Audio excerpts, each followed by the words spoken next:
ভাগৱত পোনপ্ৰথমে শ্ৰৱণ কৰিব লাগিব আৰু শ্ৰৱণ কৰাৰ ব্যৱস্থাসমূহ উপনিষদত দুটা ভাগত ভাগ কৰিছে।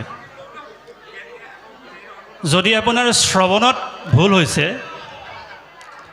শ্ৰৱণত যদি কিবা অপৰাধ ৰৈ গৈছে, সেই শ্ৰৱণে কিন্তু আপোনাৰ কল্যাণ সাধিব নোৱাৰিব। গতিকে শ্ৰৱণক দুটা ভাগত ভাগ কৰা হৈছে।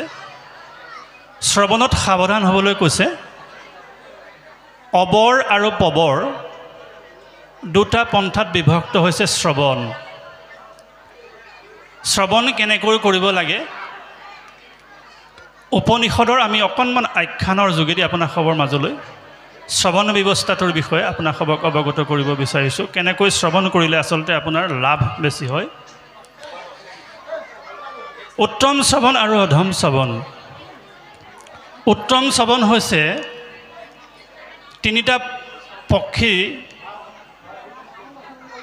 তিনিটা পক্ষীৰ লগত তুলনা কৰিছে। প্ৰথম শ্ৰৱণটো উত্তমৰ ভিতৰত চাতক পক্ষীৰ লগত তুলনা কৰিছে। উপনিষদত চাতক পক্ষীৰ লগত তুলনা কৰিছে প্ৰথমজন শ্ৰোতা। শ্ৰোতাসকলৰ উত্তম শ্ৰোতাসকলৰ ভিতৰত প্ৰথম স্থান বা প্ৰথমে চাতক পক্ষীৰ লগত তুলনা কৰিছে। চাতক পক্ষী হৈছে এনেকুৱা এটা পক্ষী যি পক্ষীয়ে মাটিত পৰি পানী নাখায়।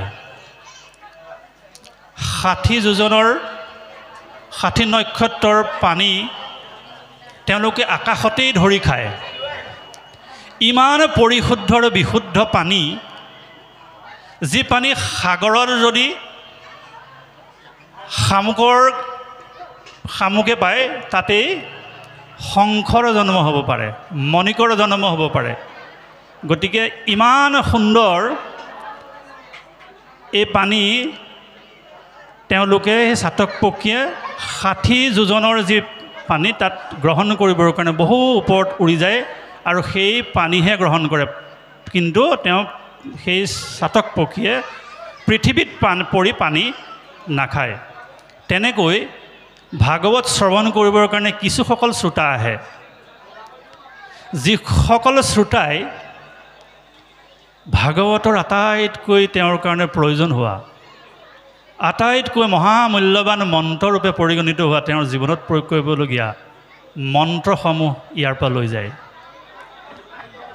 সেয়া হৈছে চাতক পক্ষীৰ লগত তুলনা কৰিছে। 2 নম্বৰ আৰু এবিধ পক্ষীৰ লগত তুলনা কৰিছে। এবিধ শ্ৰোতা আহে, যিসকল শ্ৰোতা ৰাজহংসৰ লগত তুলনা কৰিছে। ৰাজহংস হৈছে এনেকুৱা এক পক্ষী, আমাৰ ইয়াত যিবিলাক ৰাজহংস আছে সেইবিলাক ৰাজহংস নহয়, আচলতে ৰাজহংস জাতীয়হে। যদি প্ৰকৃত ৰাজহংস হয়, গাখীৰ আৰু পানী একেলগে কৰি দিলে গাখীৰ আৰু পানী পাৰ্থক্য কৰি গাখীৰখিনি খাই গুচি যাব, পানীত ইয়াতে এৰি থৈ যাব। আমাৰ ইয়াত কিছু শ্ৰোতা আছে, যিসকল শ্ৰোতাই গোটেই অনুষ্ঠানটোলৈ আহি বেয়াখিনি আঁতৰাই ভালখিনি লৈ যাব পাৰে। 3 নম্বৰ এজন শ্ৰোতা আছে, যিজন শ্ৰোতা আমাৰ ভাটৌ চৰাইৰ লগত তুলনা কৰিছে। তেওঁলোকে ভাগৱতৰ কথাবিলাক শুনিব, ভাগৱতৰ কথাবিলাক শুনি ইমান সুললিত কণ্ঠৰে তেওঁ মুখস্থ কৰি লৈ যাব, কিন্তু তেওঁৰ নিজৰ জীৱনত অকণো প্ৰয়োগ নকৰে। এটা শব্দও কিন্তু নিজৰ জীৱনত প্ৰয়োগ নকৰে। গতিকে সেই 3জন শ্ৰোতাক আমি উত্তম শ্ৰোতা হিচাপে ৰাখিছোঁ। আকৌ অধমৰো তেনেকৈ ভাগ কৰিছে। আমি সদায় চেষ্টা কৰিব লাগে উত্তম শ্ৰোতা হ'বৰ কাৰণে। উত্তমৰ আটাইতকৈ উত্তম শ্ৰোতা। শ্ৰোতাৰ ভিতৰত ভাটৌ চৰাইৰ লগত যদিও শ্ৰোতাজনক তুলনা কৰা হৈছে, তেওঁ কিন্তু উত্তম শ্ৰোতাই হৈছে। তেওঁ খালি জীৱনত প্ৰয়োগ কৰা নাই, নিজৰ জীৱনত প্ৰয়োগ কৰা নাই। অধম শ্ৰোতাসকলৰ ভিতৰত বক নামৰ এবিধ পক্ষী থাকে। এইটো আমি ভৰুণ্ড বুলি ক'ব পাৰোঁ। ভৰুণ্ড নামৰ এবিধ পক্ষী থাকে। সেই পক্ষীটোৰ কাম হৈছে কি, প্ৰভু ভগৱন্ত কৃষ্ণই যেতিয়া বংশীৰ ধ্বনি উচ্চাৰণ কৰে, যেতিয়া শৰতৰ পূৰ্ণিমাত শৰতৰ ৰাতিত প্ৰভু ভগৱন্তই বংশীৰ ধ্বনি তোলে, তেতিয়া সেই বংশীৰ ধ্বনি শুনিবৰ কাৰণে হৰিণবিলাকে কাণটো থিয় কৰি ৰৈ থাকে। মৃণ, মৃগ আৰু পৰম বৈষ্ণৱ, পৃথিৱীত এই তিনিটা প্ৰাণী একেবাৰে হিংসাশূন্য হিচাপে থাকে। মীন, মাছ কেতিয়াও কাকো অপকাৰ নকৰে। মাছেই একমাত্ৰ হয়তো পোৱা যাব, তেওঁ কিন্তু এই মাছে কাকো অপকাৰ নকৰাকৈ জলত জীয়াই থাকে। মৃগও হৈছে তেনেকুৱা, অৰণ্যৰ মাজত থাকে। মৃগই কেতিয়াও কাকো চিকাৰ কৰি নাখায়, মাত্ৰ কোমলীয়া কোমলীয়া ঘাঁহবিলাক খাই ঘূৰি ফুৰে, অত্যন্ত নিৰ্জু স্বভাৱৰ। আৰু পৰম সাধু আপোনাসৱ, পৰম সাধু আপোনাসৱে কাৰো অনিষ্ট সাধন কৰিবৰ কাৰণে নিবিচাৰে, কেতিয়াও নিবিচাৰে। সেয়েহে আপোনালোক ইয়ালৈ আহিব পাৰিছে। গতিকে অধম শ্ৰোতাসকলৰ ভিতৰত এই ভৰুণ্ড নামৰ পক্ষী এটা থাকে। ভৰুণ্ড পক্ষীৰ লগত এইকাৰণেই তুলনা কৰিছে, যেতিয়া সেই বংশীৰ ধ্বনি শুনিবৰ কাৰণে হৰিণীবিলাকে কাণ থিয় কৰি ৰৈ থাকে, তেতিয়া তাত বিকট শব্দ চিঞৰি বিকট শব্দৰে গোটেই হাবিখন উত্তাৱল কৰি তোলে। আমাৰ ইয়াতো কিছু সংখ্যক শ্ৰোতা থাকে, যিসকল শ্ৰোতাই অনাহকত কিছু শব্দৰ প্ৰয়োগ কৰি এজন ভকত বা বৈষ্ণৱে প্ৰভু ভগৱন্তৰ গুণনাম লীলা শ্ৰৱণ কীৰ্তন কৰি থকাত ব্যাঘাত জন্মাই দিয়ে। মনে শুনিবৰ কাৰণে কৈছে, চিত্ত থিৰ কৰিবৰ কাৰণে কৈছে, গতিকে সেইটো অপৰাধত পৰি যাব, সেইটো কিন্তু অপৰাধত পৰি যাব। গতিকে আপোনাৰ কাষত যিজন ভকতে প্ৰভু ভগৱন্তৰ গুণানুকীৰ্তন শ্ৰৱণ কীৰ্তন কৰিবৰ কাৰণে সমবেত হৈছে, সেইজন বাপক যাতে আপুনি কোনো কাৰণতে এই শুনাত ব্যাঘাত নজনমায়। আৰু এবিধ শ্ৰোতা আছে, যাক গৰুৰ লগত তুলনা কৰিছে। এই উপনিষদৰ কথাই আমি কৈছোঁ, আমি কোৱা নাই। গৰুৱে যেনেকৈ ঘাঁহ দিলেও খায়, খেৰ দিলেও খায়, যিয়ে দিয়া হওক সি খালি একেই ধৰণে খাই থাকে। গতিকে ইয়াত কিছু শ্ৰোতা সমবেত হয়, যিসকলে সকলোখিনি কৰি আহিব, সমস্তখিনি সংসাৰৰ ঘৰৰ জামালা মাৰিহে ইয়াত বহিব, কিন্তু কাষত কথা পাতিব, ঘৰত বাৰু গৰুকেইটা বন্ধা হ'লনে, ল'ৰাটো বাৰু আহিলনে, এই কথাবিলাক পাতি বাকী সকলকো আমনি কৰিব আৰু নিজেও ইয়াৰ পৰা কিন্তু লাভৱান নহয়। আজি উদ্যোক্তা মণ্ডলীয়ে আয়োজন কৰিছে এই অনুষ্ঠানভাগ। উদ্যোক্তা মণ্ডলীয়ে আমাক এই সুবিধাটো দিছে যে বিষ্ণু আৰু বৈষ্ণৱৰ কথা পাতিবৰ কাৰণে আমাক অকণমান সুবিধা কৰি দিছে। সেইকাৰণে তেওঁলোক ধন্যবাদৰ পাত্ৰ। আৰু তেওঁলোকৰ লাভ তেতিয়াই হ'ব, কেতিয়া লাভ হ'ব? একগতি জীৱ তাৰি যিফল ভয় ব্ৰহ্মাণ্ড কোদানে তাৰ ৰেণু সমনয়। উদ্যোক্তা মণ্ডলীৰে যি আয়োজন কৰিছে, এই আয়োজনৰ যোগেদি যদি এটা জীৱই,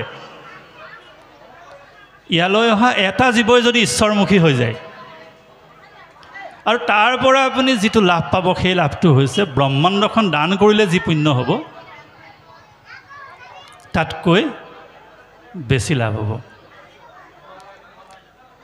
আৰু ব্ৰহ্মাণ্ডখন দান কৰি যিমানো পুণ্য পাব বুলি কৈছে, তাৰ ৰেণুৰ সমানো নহ'ব বুলি কৈছে। গতিকে শ্ৰৱণ কৰিবৰ কাৰণে শ্ৰৱণে আপোনাৰ শৰীৰত ক্ৰিয়া কৰিব। উদাহৰণস্বৰূপে শ্ৰৱণে আপোনাক তেতিয়ালৈকে ক্ৰিয়া কৰিব, কেনেকৈ ক্ৰিয়া কৰিব আপুনি চাওকচোন। যদি আপোনাক এটুকুৰা চুম্বক দিয়া হয়, সেই চুম্বক টুকুৰাৰ ওপৰত চুম্বকৰ মূল ধৰ্ম হৈছে যে লোজাতীয় পদাৰ্থক আকৰ্ষণ কৰে। চুম্বকৰ ওচৰলৈ লোহা যদি লৈ আহে, সেই লোহাক আকৰ্ষণ কৰি লয়, এইটো চুম্বকৰ ধৰ্ম। কিন্তু আপুনি চুম্বক টুকুৰাৰ ওপৰত যদি এটা গজাল বহু দেৰি ঘঁহাই থাকে চুম্বক টুকুৰাৰ গাত, অলপ দেৰি পাছত দেখিব সেই লোহা টুকুৰায়ো কিন্তু গজালটোৱেও আকৌ লোজাতীয় পদাৰ্থ আকৰ্ষণ কৰিবলৈ লৈছে। অৰ্থাৎ চুম্বকৰ সমস্ত গুণ কিন্তু লোহাই লাভ কৰিছে, গজালটোৱে লাভ কৰিছে। চুম্বকৰ সকলোখিনি গুণ লোহালৈ গুচি আহিলে। কেনেকৈ? ঘৰ্ষণ কৰাৰ ফলত। এতিয়া আপুনি নামঘৰলৈ আহোঁতে আহোঁতে আপুনি যদিও দস্যু আছিল, আপোনাৰ গাত যদিও ইমানবিলাক ৰিপু আছিল, লাহে লাহে লাহে লাহে কিন্তু ই দমিবলৈ আৰম্ভ কৰিছে। চাবচোন, একেদিনাই কিন্তু এজন ভকত হৈ উঠা নাই। একেদিনাই জানো কোনোবা এজন ভকত হৈ উঠিছে? কালক্ৰমে কিন্তু ভকত হৈছে। অৰ্জুনক কৈছে, হে অৰ্জুন, তুমি ধৰ্মৰ ব্যৱসায় কৰিব লাগিব, ধৰ্মৰ ব্যৱসায় কৰিব লাগিব, ব্যৱসায়ত তুমি কি বুদ্ধি নভৰিল জাহাৰ বুলি কৈছে। হে অৰ্জুন, তুমি ধৰ্মৰ ব্যৱসায় কৰিব লাগিব। আৰে ধৰ্মৰ মই কি ব্যৱসায় কৰিম? তুমি ধৰ্মৰ ব্যৱসায় কৰিব লাগিব। তুমি যেতিয়া ধৰ্ম কৰ্ম কৰিবা তেতিয়া তোমাৰ লাভ লোকচানটো, যেনেকৈ ব্যৱসায়ীয়ে লাভ লোকচান উলিয়াই, গধূলি মই ইমান টকাৰ মাল আনিলোঁ আৰু ইমান টকাৰ বিক্ৰী কৰিলোঁ, মোৰ লাভ হ'ল নে লোকচান হ'ল? তুমিও এই ধৰ্মৰ ব্যৱসায় কৰিব লাগিব। কেনেকৈ? নামঘৰলৈ আহি তোমাৰ লাভ হৈছে নাই হিচাপ কৰিব লাগিব। লাভ কি হ'ব লাগিব? ভকতি বাঢ়িব লাগিব। লাহে লাহে লাহে লাহে তোমাৰ ভকতিটো বাঢ়ি যাব লাগিব। 2 নম্বৰ, লোকচান। লোকচান হ'ব লাগিব। কাম, ক্ৰোধ, লোভ, মোহ, দম্ভ, দস্য, অহংকাৰ এইবিলাক লাহে লাহে কমিছে নাই? আমি আগতে কোনোবাতে কিবা এটা ক'লে আমাৰ পটককৈ খংটো উঠি আহে। ভকতসকলৰ কিন্তু নুঠে। ভকতসকলৰ পটককৈ খংটো নুঠে। খংটো কেতিয়াবা ভকতৰ উঠিব পাৰে। প্ৰভু ভগৱন্তৰ খং উঠি যায় বুলি কৈছে কেতিয়াবা। কেতিয়া? যেতিয়া ভকতজনৰ বিৰুদ্ধে কিবা কথা কয়। মোৰ ভকতজনৰ যদি কিবা অপকাৰ কোনোবাই কৰিব চেষ্টা কৰে, সেই সময়ত মই ৰৈ নাথাকিম। মোকে অপমান কৰক, মোকেই অন্যায় কৰক, কিন্তু মোৰ ভকতজনৰ কাৰণে যদি কোনোবাই অন্যায় কৰিছে, মোৰ ভকতজনক যদি কোনোবাই অন্যায় কৰিছে, সেয়া মই কিন্তু সহ্য নকৰিম। এইটো প্ৰভু ভগৱন্তই কৰিছে। গতিকে নামঘৰলৈ আহি আমাৰ এইবিলাক লাভ হ'ব লাগিব। আমি এই কথাখিনি এইকাৰণে আপোনাক সবক ইয়াতে কৈছোঁ, বৰ্তমান সময়ত এইখিনি বৰ উপযোগী কথা। আমি তত্ত্বৰ ভিতৰলৈ আমি যাবগৈ পাৰোঁ, গভীৰ তত্ত্বলৈ সোমাই গৈ কিছুমান কথা ক'ব পৰা যায়, কিন্তু তাৰ আগতে এই কথাখিনি আমি অনুধাৱন কৰি ল'লে আমাৰ লাভ বেছি হয় বুলি ভাবিছোঁ। যিহেতু আমি ধৰ্মৰ পথত আগবাঢ়িবৰ কাৰণে আৰম্ভহে কৰিছোঁ, গতিকে এইখিনি কথা খুবেই জনাৰ প্ৰয়োজন। ভকতৰ সংগত ঈশ্বৰৰ কথা শুনাৰ লগে লগে আপোনাৰ শৰীৰত কিন্তু ক্ৰিয়া কৰিবলৈ আৰম্ভ কৰিব। কেনেকৈ ক্ৰিয়া কৰিব এটা আমি সৰু উদাহৰণৰ দ্বাৰা আপোনাক সবক জনাব বিচাৰিছোঁ। এবাৰ এখন গাঁৱত গভাইত চোৰ আছিল। চোৰ মানে দিন দুপৰতে মানুহৰ ঘৰৰ পৰা বস্তু লৈ যায়। এনেকৈ আৰু প্ৰভু ভগৱন্তৰ কথাটো কেতিয়াও তেওঁ নুশুনে কোনোদিন। চৌৰ্যবৃত্তিত জড়িত হৈ আছে। এদিন চৌৰ্যবৃত্তিত জড়িত হৈ থাকোঁতে এনেকৈ গধূলি সময়তে কাৰোবাৰ ঘৰত সোমাইছিলগৈ আৰু মানে খেদি লৈ আহি চোৰটোক একেবাৰে দৌৰাই দৌৰাই দৌৰাই চোৰটোৱে ভাবিলে যে মই এতিয়া পৰিত্ৰাণৰ কোনো উপায় নাই। আহি আহি এই ধৰণে কৃষ্ণৰ কথা কৈ থকা এখন সমাজৰ মাজত সোমাই দিলেহি। কৃষ্ণৰ কথা কৈ থকা সমাজখনৰ মাজত সোমালে আৰু যিসকল লোকে খেদি আহিছিলে তেওঁলোকো সেই স্থানৰ পৰা আঁতৰি গুচি গ'ল। কাৰণ এই স্থানত আৰু ব্যাঘাত জন্মাব পৰা নাযাব। ইয়াতে যেতিয়া চোৰ গৈ সোমালগৈ, আমি আৰু হুলস্থুল নকৰোঁ, বাৰু দেখা যাব আৰু যি হ'ল হ'ল, এতিয়া আৰু এই চোৰৰ পাছত আমি নাযাওঁ, এই বুলি কৈ বাকীসকল গুচি গ'ল। আৰু সেই সময়ত আমাৰ দৰে ব্যাখ্যাকাৰ, সেই সময়ত যিজন ব্যাখ্যাকাৰ আছিল, ব্যাখ্যাকাৰেও প্ৰভু ভগৱন্তৰ ৰূপলীলাৰ বৰ্ণনা কৰি আছে, প্ৰভু ভগৱন্তৰ গুণলীলাৰ বৰ্ণনা কৰি আছে। অতি সুললিত কণ্ঠৰে বৰ্ণনা কৰিছে প্ৰভু ভগৱন্তৰ ৰূপ। আৰু অকণমান ৰহন সানিও কৈছে যে প্ৰভু ভগৱন্তই যি মহা অলংকাৰ পৰিধান কৰিছে, সেই অলংকাৰবিলাকৰ কথা বৰ্ণনা কৰিছে। কি বৰ্ণনা কৰিছে? যে সোণৰ আঙুঠি পৰিধান কৰিছে, সকলো আঙুঠিতে সোণৰ আঙুঠি পৰিধান কৰি থাকে প্ৰভু ভগৱন্তই। প্ৰভু ভগৱন্তৰ চৰণ যুগলত প্ৰত্যেকটো আঙুলিতে উজ্জয়ন্তী আছে। আৰু সোণৰ কংকণ আছে, হেমহাৰ পৰিধান কৰিছে আৰু গলে বনমালা আছে। প্ৰভু ভগৱন্তই বাজু পৰিধান কৰিছে সোণৰ আৰু কিৰীটি পৰিধান কৰিছে, সোণৰ কিৰীটি পৰিধান কৰি প্ৰভু ভগৱন্তই অকলশৰে বৃন্দাবনত বংশীৰ ধ্বনি তুলি আছে। আৰু চোৰটোৱেও ভাবিছে ঠিক আমিতো চুৰ কৰি আছোঁ আৰু এই যে ব্যাখ্যাকাৰজনে কৈ আছে এইজন নিশ্চয় এওঁতো চিনি পাব, ব্যাখ্যাকাৰেতো চিনি পাব। গতিকে ব্যাখ্যাকাৰজনক ব্যাখ্যা সামৰালে ৰৈ আছে। এওঁক লগ কৰিলে মই যি ইমান দিন চুৰ কৰি ইমান দিন মানুহৰ ঘৰত সোমাই ডকাইতি কৰি আছোঁ, তেতিয়া আৰু নকৰিলেও হ'ব। এইজনক যদি মই কেনেবাকৈ একবাৰ পাই যাওঁ, তেওঁৰ সমস্ত আ অলংকাৰ মই যদি গ্ৰহণ কৰিব পাৰোঁ, তাৰ পাছত আৰু মোৰ কোনোদিন চুৰ কৰাৰ প্ৰয়োজন নহ'ব। গতিকে ব্যাখ্যাকাৰৰ ব্যাখ্যা কেতিয়া সামৰে, একান্ত চিত্তে কিন্তু প্ৰভু ভগৱন্তৰ ৰূপটো শুনি লৈছে, কাৰণ যাতে মই কেতিয়াবা ৰাস্তাত লগ পাই গ'লে মোৰ গণ্ডগোল নালাগে, এইজনেই মানুহ বুলি মোৰ যাতে গণ্ডগোল নালাগে, সেইকাৰণে প্ৰভু ভগৱন্তৰ সমস্ত ৰূপ। তেতিয়ালৈকে চোৰজনে সেইটো প্ৰভু ভগৱন্ত বুলি নাজানে। গতিকে এওঁক যদি এবাৰ লগ পাই যোৱা যায়, গতিকে তেওঁক যাতে মই অতি সোনকালে তেওঁক বশ কৰি বা মাৰি পেলাই তেওঁ আ অলংকাৰখিনি মই যদি লৈ ল'ব পাৰোঁ, তেতিয়া আৰু মোতকৈ ধনী মানুহ একো নাথাকিব। গতিকে ব্যাখ্যাকাৰজনে ব্যাখ্যা সামৰালৈকে তেওঁ ৰৈ আছে। আৰু ব্যাখ্যা সামৰিল যাহাই ভকতসকল উঠি গুচি গ'ল। ব্যাখ্যাকাৰৰ ভৰিত একেবাৰে দীঘল দি গৈ পৰিছেগৈ, চোৰটোৱে দীঘল দি গৈ পৰিছেগৈ। ব্যাখ্যাকাৰে ভাবিছে এওঁতো চাগে একদম শ্ৰৱণ কীৰ্তনত ইমানেই মজগুল হৈ আছে চাগে, একেবাৰে তেওঁ বিভোৰ হৈ গ'ল। তেতিয়া সুধিলে, কোৱা বৎস, কি হ'লনো কোৱাচোন? তেতিয়া ব্যাখ্যাকাৰজনে সুধিলে, আপুনি যে ইমান সময় ব্যাখ্যা কৰি আছিলে, ইমান ধুনীয়াকৈ এটা ৰূপৰ কথা বৰ্ণনা কৰিলে, যিজন পুৰুষৰ কথা বৰ্ণনা কৰিছে, যি ইমান অলংকাৰে পৰিশোভিত হৈ থাকে, এই যে মানুহজনক মই ক'ত লগ পাম? ব্যাখ্যাকাৰেও ভাবিলে এওঁ চাগে একেবাৰে শ্ৰৱণত ইমান ৰথ হৈ গৈছে, গতিকে কিবা এটা কৈ দিয়া যাওক এওঁক। যোৱা তুমি বৃন্দাবনত, এতিয়া গৰু চৰাই আছে, তেওঁক তুমি বৃন্দাবনত চিঞৰিবা আৰু বৃন্দাবনত চিঞৰিলে তুমি তেওঁক লগ পাই যাবা। তেতিয়া ক'লে ব্যাখ্যাকাৰে ক'লে যে বৰ্ণনা কৰিছে আৰু স্থানটো দিছে বৃন্দাবনত। তেতিয়া ব্যাখ্যাকাৰক সুধিছে, আপুনি বৰ্ণনা কৰিছে সত্য, কিন্তু মই কি বুলি মাতিম? তুমি মাতিবতো লাগিব, তুমি শ্যাম কানু বুলি মাতিবা, শ্যাম কানু বুলিয়ে মাতিবা, আৰু শ্যাম কানু বুলি মাতিলেই তুমি তেওঁক লগ পাবা আৰু তোমাৰ যি অভিলাষ আছে পূৰণ হৈ যাব। আৰু চোৰটোৱেও লগে লগে একো নোখোৱা নোবোৱাকৈ ট্ৰেইনত উঠি গৈ একেবাৰে বৃন্দাবন পালেগৈ। বৃন্দাবনত তহিলং কৰি ফুৰিছে, হে শ্যাম কানু, শ্যাম কানু, শ্যাম কানু।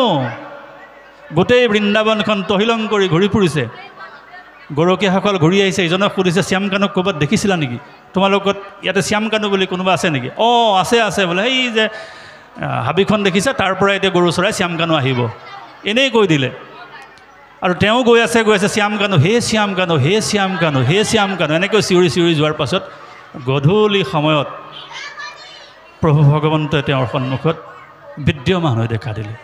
কাৰণ তেওঁৰ ৰূপটো অকণমানো খেলি মেলি কৰা নাই, ইমান ধুনীয়াকৈ চিঞৰিছে। তেওঁ ৰূপটো হৃদয়ত বহুৱাই লৈ তেওঁ সুশৰীৰেৰে প্ৰভু ভগৱন্তৰ দৰ্শন লাভ কৰিলে। আৰু দৰ্শন লাভ কৰাৰ লগে লগে তেওঁৰ মনলৈ এতিয়া তেওঁ কি সুধিব, তেওঁকনো কি কৰিবৰ কাৰণে তেওঁক ইমান মাতিছিলোঁ? মইতো ভাবিছিলোঁ, তেওঁতো মনতে ভাবি গৈছিল যে আ অলংকাৰখিনি ল'ব, তেওঁক মাৰি পেলাই আ অলংকাৰখিনি ল'লে তেওঁৰ সৰ্বকৰ্ম সিদ্ধি হ'ব। কিন্তু প্ৰভু ভগৱন্তক দৰ্শন পোৱাৰ পাছতেই তেওঁৰ এই বাসনাটো নাইকিয়া হৈ গুচি গ'ল। যেনেকৈ দুৰ্বৰ হৈছিল, একো বাসনা নাইকিয়া হৈ গুচি গ'ল। তেওঁৰ পৰা এতিয়া কি খুজিব লাগে, কি খুজিব নালাগে, প্ৰভু ভগৱন্তক দৰ্শন পালে সেইটোৱে হয়। আপুনি যিমান খুজিম বুলি ক'লেও একো খোজা নহ'ব। আহিলে তেতিয়া প্ৰভু ভগৱন্তই ক'লে, তুমি মোক কিবা এটা বিচাৰি আহিছিলা, কি বিচাৰিছিলা কোৱা? প্ৰভু মই আপোনাৰ ওচৰত একো বিচাৰি অহা নাই, একোৱেই মই বিচাৰি অহা নাই। নহয় তুমি বিচাৰি আহিছিলা, এয়া মোৰ আ অলংকাৰ, যিমানবিলাক আ অলংকাৰ কীৰ্তিকে আদি কৰি সমস্তখিনি চোৰৰ হাতত অৰ্পণ কৰিব বিচাৰিছে। তেতিয়া সেই চোৰজনে প্ৰভু ভগৱন্তক প্ৰাৰ্থনা কৰিছে, হে প্ৰভু, পৃথিৱীত এনে এজন কোনো মানুহৰ জন্ম হোৱা নাই যাৰ শৰীৰত আপোনাৰ সমস্ত অংগই শোভা কৰিব। হে প্ৰভু, তোমাৰ শ্ৰীচৰণ দৰ্শন কৰাৰ পাছত মই পৰম ধন্য হৈ গৈছোঁ আৰু এই অংগবিলাকৰ প্ৰয়োজন নাই।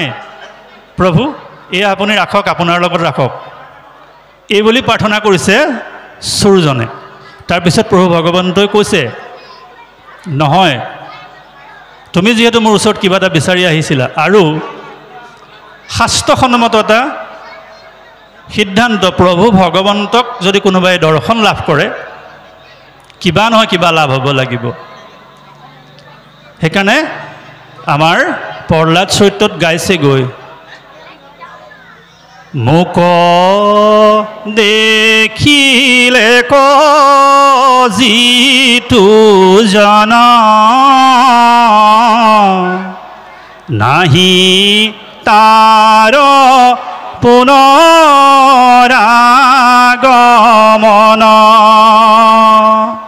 কৈছে গৈ যে মোক যদি কোনোবাই দৰ্শন কৰিছে তেওঁৰ পুনৰাগমন নহয়, বা মোৰ পৰা কিবা নহয় কিবা বৰ কিন্তু তেওঁ পাব, লাভ কৰিব।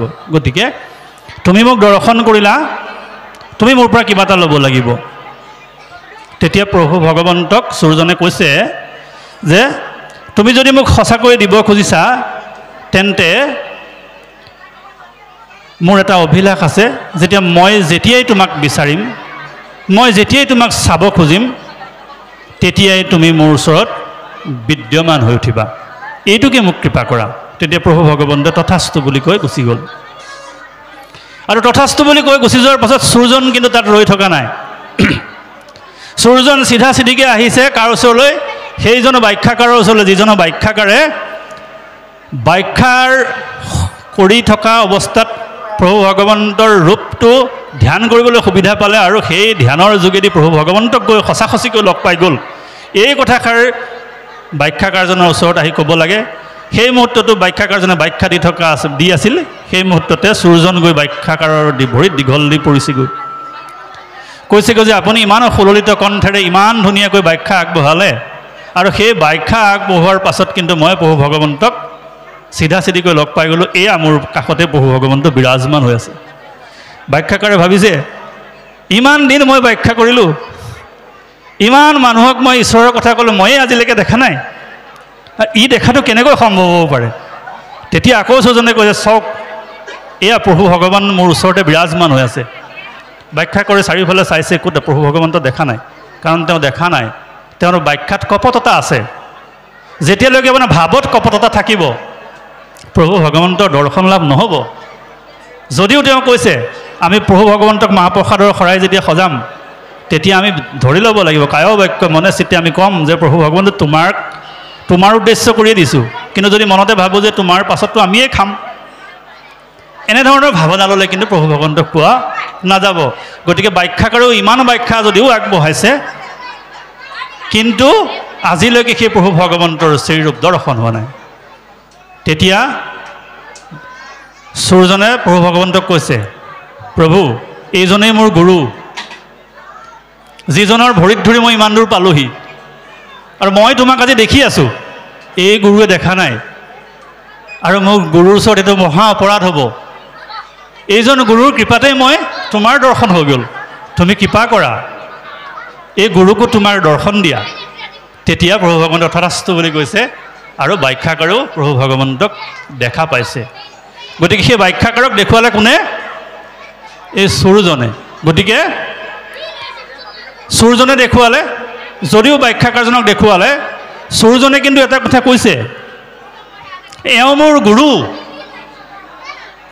এওঁ মোৰ গুৰু বুলি কৈছে।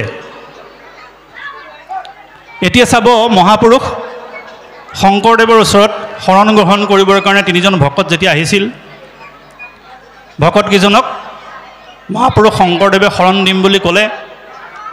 শৰণ দিম বুলি কৈছে যদিও এটা চৰ্ত দিছে যে তোমালোকক আমি শৰণ দিব পাৰিম, বা তুমি শৰণৰ যোগ্য, তোমালোক শৰণৰ যোগ্য হ'ব পাৰা।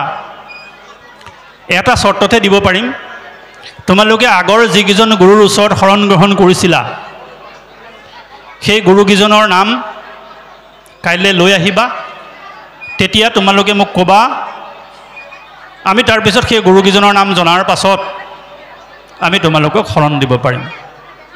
গ'লগৈ।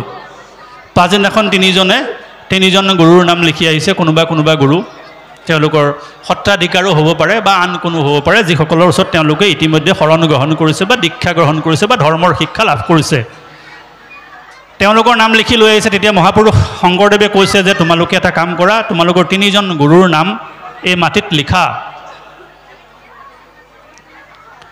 3জনৰ নাম লিখিলে, লিখাৰ পাছত তোমালোকে এই গুৰুকেইজনৰ নাম ভৰিৰে মোহাৰি দিয়া, আৰু মোহৰাৰ পাছত মই তোমালোকক শৰণ দিবৰ কাৰণে প্ৰস্তুত হ'ম বা শৰণ দিবৰ কাৰণে মানে অৰ্হতা বা শৰণ দিবৰ কাৰণে ব্যৱস্থা কৰিম। তেতিয়া 3জনৰ ভিতৰত 2জনে ভৰিৰে মোহাৰি দিছে আৰু এজনে কিন্তু মোহাৰি দিয়া নাই। তেতিয়া মহাপুৰুষ শংকৰদেৱে যিজনে মোহাৰি দিয়া নাই তেওঁকে শৰণ দিছে। এইকাৰণে ইয়াৰ দ্বাৰা প্ৰতিপন্ন হৈছে, তুমি যাৰ ওচৰত শৰণ গ্ৰহণ কৰিলা। আজি আমাৰ LP স্কুলত যিজন ল'ৰা শিক্ষকে পঢ়াইছিলে তেওঁ মেট্ৰিক পাছ। আজি আমি তেওঁতকৈ শিক্ষা বেছি গ্ৰহণ কৰিলোঁ, সেই বুলি মই তেওঁক কি সন্মান নকৰিম নেকি? তেওঁৰ আঙুলিত ধৰিতো মই শিকিছোঁ, তেওঁৰ আঙুলিত ধৰি মই আজি এই অৱস্থা পাইছোঁহি। গতিকে এইজন মোৰ গুৰুৱে হ'ব, কেতিয়াও গুৰুৰ ঠাইৰ পৰা আঁতৰি নাযায়। যাৰ ওচৰত শৰণ গ্ৰহণ কৰি আহিছে, আজি যাৰ ওচৰত আশ্ৰয় গ্ৰহণ কৰি তুমি এই পৰ্যায়লৈ আহিছা, সেইজন গুৰুক তুমি জীৱনৰ পৰা বাদ দিব নোৱাৰিবা, সেই গুৰুক কেতিয়াও এৰিব নোৱাৰিবা। আৰু সেই গুৰুৰ কৃপাতে আজি আমি এই জেগাডোখৰত পাইছোঁহি। গতিকে আমি সমস্ত ভকত বৈষ্ণৱক এই কথাষাৰ আমি প্ৰাকমুহূৰ্তত অকণমান ক'লোঁ।